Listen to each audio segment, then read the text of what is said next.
Large financial institutions are getting involved in digital assets by investing capital, time, and effort into on-chain analytics solutions. Institutions have begun to take crypto seriously and have entered the space in numerous ways. As noted in a previous analysis, this has resulted in banks and fintechs looking at custody products and services for their clients. However, as custodians of clients' assets, banks must also ensure they are clean assets and stay compliant.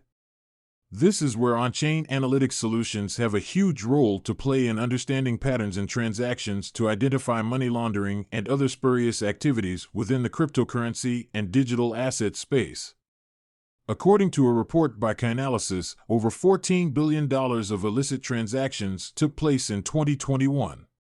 Therefore, it is critical to build the foundational infrastructure around anti-money laundering (AML) to support the growing institutional appetite for digital assets. Before getting into various types of money laundering patterns that exist in crypto, let us understand what an on-chain analytics solution is. What are on-chain analytics? All transactions on public blockchains are visible to anyone. Analytics tools query these blockchains to help us understand trends in transactions. Platforms like Glassnode, Nansen, and Dune Analytics offer ways for retail audiences to see the flow of money in the ecosystem. Using on-chain analytics, it is possible to see the net flow of Bitcoin into crypto exchanges from private wallets. This typically happens when someone chooses to sell their Bitcoin on an exchange. The net outflow of BTC from exchanges, on the other hand, represents someone wanting to hold on to their Bitcoin. Both actions have implications on the price of the asset. However, at an institutional level, on-chain analytics can help with identifying spurious transactions. Firms like Chainalysis, Elliptic, and Coinmetric are critical for banks to build digital assets capabilities that are foundational as this asset class grows in significance. Banks already have mechanisms in place to check for money laundering and terrorist financing activities. Therefore, any digital assets-related AML solution must ensure alignment with a bank's existing AML controls. What are money laundering patterns? There are patterns that banks must keep an eye on to spot money laundering and other illicit activities. Referred to as typologies in traditional AML frameworks, not all of them are unique to the digital assets industry. However, on-chain analytics solutions can proactively track them. Layering. Layering involves converting one crypto into another or moving assets from one chain to another. It makes AML efforts incredibly harder if there are multiple small-sized transactions that are generally beyond the monitoring radars. Layering can also involve blending crypto assets across different exchanges and sources, making it harder to trace back to the original source of the assets. Money mules. A money mule is someone who receives crypto assets from a third party and sends it over to another party. Alternatively, they could withdraw assets as fiat cash and hand it over to someone else and receive a commission for this. Money mules are typically used when criminal syndicates want to be anonymous yet keep their money flowing through the system. Dusting. Dusting involves creating many small transactions across several wallets that trigger AML monitoring systems. These small transactions would clog the pipeline of AML support teams whose workload increases and make them overlook the illicit transaction that really needed their attention. Wallet laundering.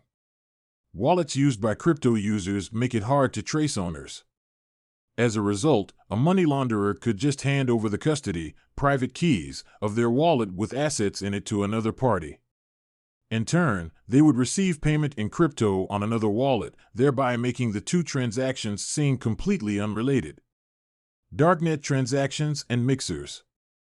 The darknet is an overlay network on the internet that is accessible through special software and configurations. It has earned a reputation for hosting anonymous illicit activities like drugs and arms sales. Many platforms have flagged crypto addresses from darknet users and marketplaces and do accept assets that are sent there from. However, some illicit actors have taken to crypto mixing services like Tornado Cash to hide the provenance of their crypto. Tornado Cash scrambles crypto transactions in an attempt to anonymize assets that have entered the platform, hiding their point of origin.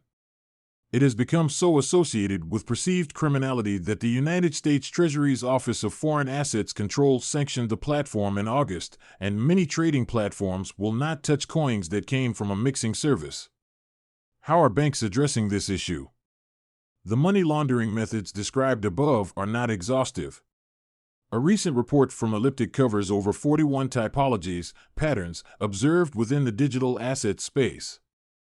So, given the myriad ways that illicit actors attempt to use digital assets for money laundering, how can banks react?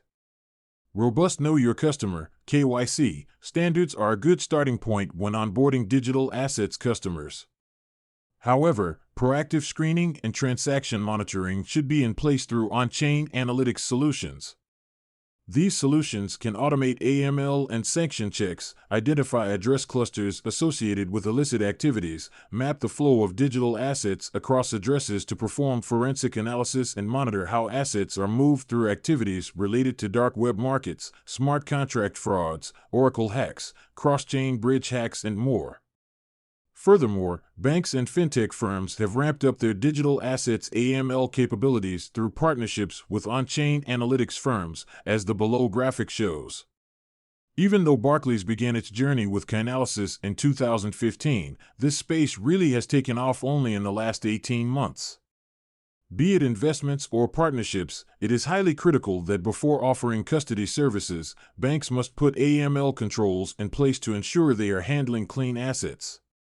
More institutional capital has flown into the digital asset space in the last 2 years. At the same time, more innovative models have emerged in cross-chain bridges, decentralized finance, non-fungible tokens, and transaction mixers. In order to protect assets while innovating at breakneck speed, AML and transaction monitoring controls must be in place. That is essential to keep attracting more institutional capital into digital assets.